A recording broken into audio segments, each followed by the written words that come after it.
Nitwa Baratazaro. Yitwa Razaro. Sha nawe washaje hakiri kare. Nta kibazo imyaka ntiwigeze.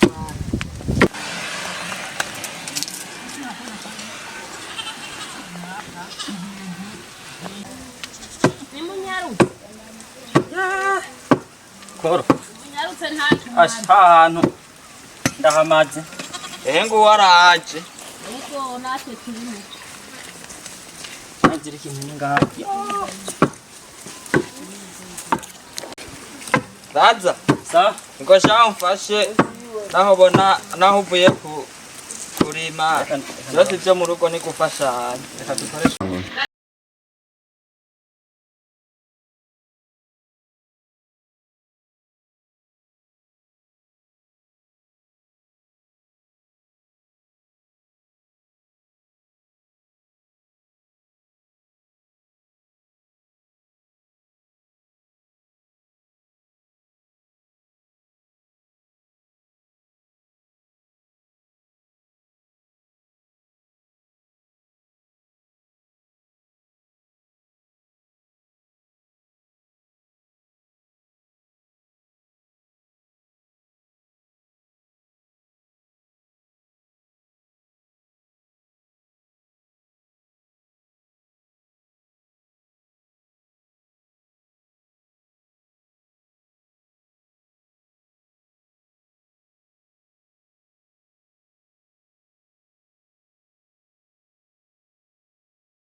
Mbega yuko mama yatubwiye yuko papa atawuhari bibashobera apfuye canke vyoba vyamugendeye gute Ashi ni hatari kweli.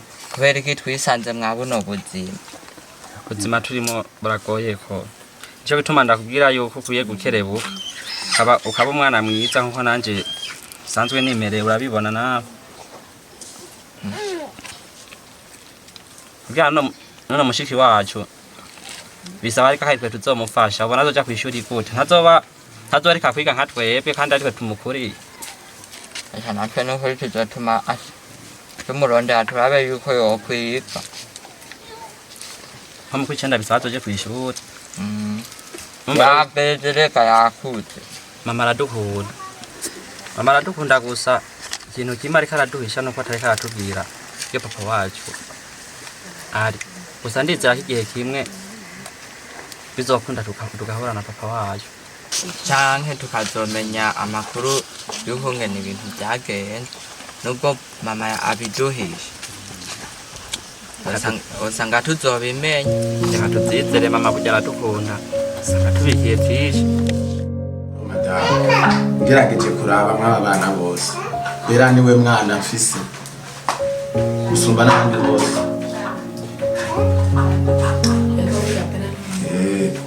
we mwana nemera jewe ubu burya bera niwe mwana dufise kuko urabona na wa musore ariwe yagerageje kugurana ibihumbi bitanu ubu bera yatangiye kuzana amafaranga Burya Sara nawe- ivyo twamubwiye ariko arabikurikiza wapu urabona ko yishinga gusenga gusa amafaranga ari buronke ibintu vyishinga ibintu vy'amasengesho navyo ata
rero ki badakura agatege keza avuga ati ngujya mu kazi mbona araremba. Ayo rambe.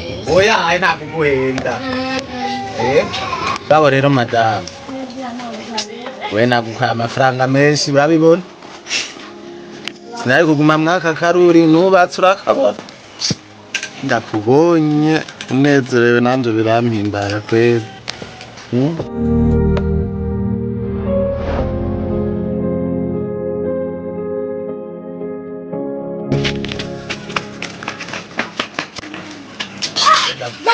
Sari yasumuka kandi bamujaye. Sa?